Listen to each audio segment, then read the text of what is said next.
কিরে, কার সঙ্গে কথা বলছিস? বাবু, তুই এখনো গোসল করনি? জি বলেন। জি, আমি আনিস। জি আনিস বলেন। আমি মালিবাগ থাকি। বেশ বেশ বেশ বলেন, কি বিষয়? আপনার কি মালিবাগের রাজিয়া সুলতানের কথা মনে আছে? কোন রাজিয়া? আপনি 26-27 বছর আগে মালিবাগ স্টাফ কোয়ার্টারে থাকতেন না? আপনি জবার কথা বলছেন? জি, আমি আপনার ছেলে। হ্যাঁ,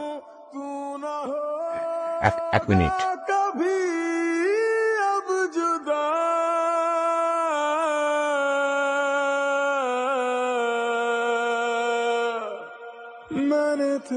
তুমি আমার ঠিকানা পেলে কোথায়? তোমার মা দিয়েছে না? কি উদ্দেশ্যে এত বছর পর তুমি আমার সামনে এসে হাজির হয়েছো?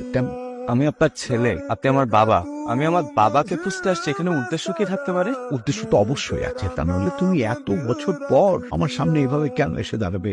উদ্দেশ্য তো অবশ্যই আছে। মানে কি, মানে চাচ্ছ যে আমার উত্তরাধিকার হতে, আমার সয় সম্পত্তির মধ্যে ভাগ বসাতে? এসব হবে না। আমার এখন একটা পরিবার আছে, তোমার মাকে বলে দিও আমার ছোট ছোট দুটো ছেলে মেয়ে আছে, ওদের ভবিষ্যৎ আছে।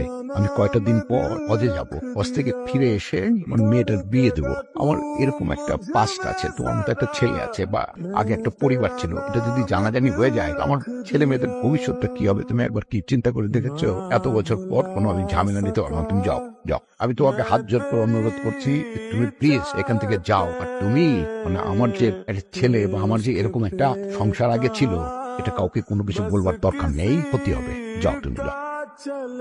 আমি কে? আমি কি জারজ সন্তান? আমি তো জারজ না। মা বাবার পরিচয় নাই। আমার তো মাও আছে, আমার তো বাবাও আছে। আমি কেন পিতৃ পরিচয় দিতে পারবো না? আপনি আপনার ছোট ছেলের কথা ভাবতেছেন, আপনার মেয়ের ভবিষ্যতের কথা ভাবতেছেন। আপনি তো সেই একই বাবা, তাহলে আমার জন্য সেই দরদ, সেই ভালোবাসাটা কই? ওই এত প্রশ্নের উত্তর তোমার এখন দিতে পারবো না। আমি তোমাকে বলছি এখান থেকে চলে যেতে, তোমাকে আমি জোর হাত করছি, তুমি যাও তো যাও। ভয় নাই, আমি আপনার সম্পত্তি নিতে আসি নাই। আপনার কিন্তু দেখতে আসছিলাম যে বাবা জিনিসটা কেমন। বাবা পিতা নাকি বাবা মিঠা? বাবা কিভাবে আদর করে, বাবা কিভাবে শাসন করে, বাবার গায়ের গন্ধটা কেমন? সবাই বাবা দিবসে শেয়ার দেয় যে আমার বাবা আমার হিরো। আমি দেখতে আসছিলাম যে আমার বাবা আমার হিরো নাকি মিল। আমি এতটুকু জানতে আসছিলাম।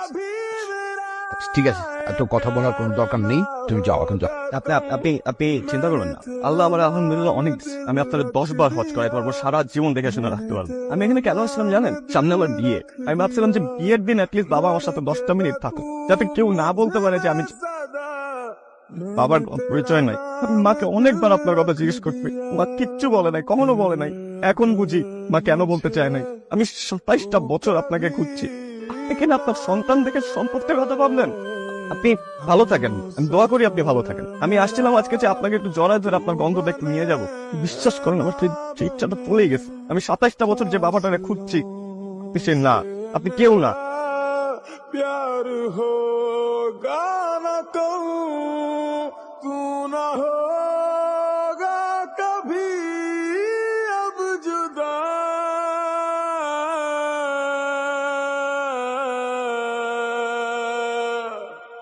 मैंने तेरा नाम दिल रख दिया।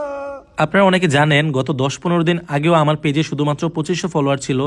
সো আমি কিভাবে শুধুমাত্র নাটক আপলোড দিয়ে এই 10-15 দিনে প্রায় 60,000 ফলোয়ার করে ফেললাম, এই বিষয়টাই আমি আপনাদের শেখাবো। আপনি নাটক আপলোড দিয়েও কিভাবে ইনকাম করতে পারবেন এবং খুব কম সময়ে আপনার পেজে ফলোয়ার নিতে পারবেন। আমি আপনাদের ভিডিও কলে আলাদাভাবে শেখাবো আপনি কিভাবে নাটকের ভিডিও এডিট করবেন, আপনি কিভাবে নাটকের কালারটা এডিট করবেন যেন সবার কাছে অনেক আকর্ষণীয় হয় দেখতে, আপনি কিভাবে আপনার ভিডিওতে লোগো অ্যাড করবেন, অথবা আপনি কিভাবে আপনার ভিডিওর মিউজিক এডিট করবেন যেন আপনার ভিডিওতে কপিরাইট না আসে। এই সকল কিছু জানতে আমাকে ইনবক্স করুন। অবশ্যই এটা পেড সার্ভিস। আমি যখন আপনাদেরকে সময় দেব, আপনাদেরও উচিত আমার সেই সময়ের মূল্য দেয়া। ধন্যবাদ।